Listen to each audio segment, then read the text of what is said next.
با هر دلی که شاد شود شاد می شوم، آباد هر که گشت من آباد می شوم.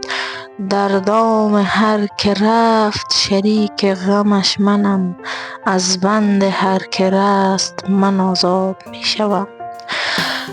بینم اگر که بال فغان در دلی شکست، من بر لبش نشسته و فریاد می شوم. با این نبرد سخت که با صخره ها کنم، روزی حریف تیشه فرهاد می شوم.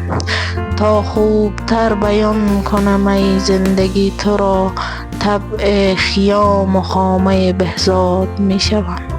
چون بوی گل که گاه شکفتن شود پدید، من از میان شعر خود ایجاد می شوم.